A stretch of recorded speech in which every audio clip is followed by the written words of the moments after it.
Back here on the job site, loading up. Typical loadout for me is a root rake or an auger or bush hog attachment. This is your 12-inch smooth ditching bucket.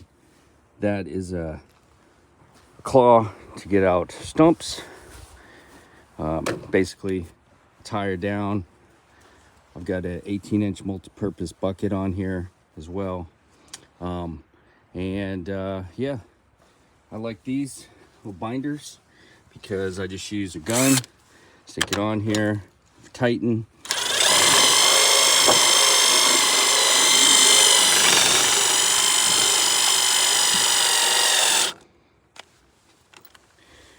And that's all she wrote. So that's pretty typical.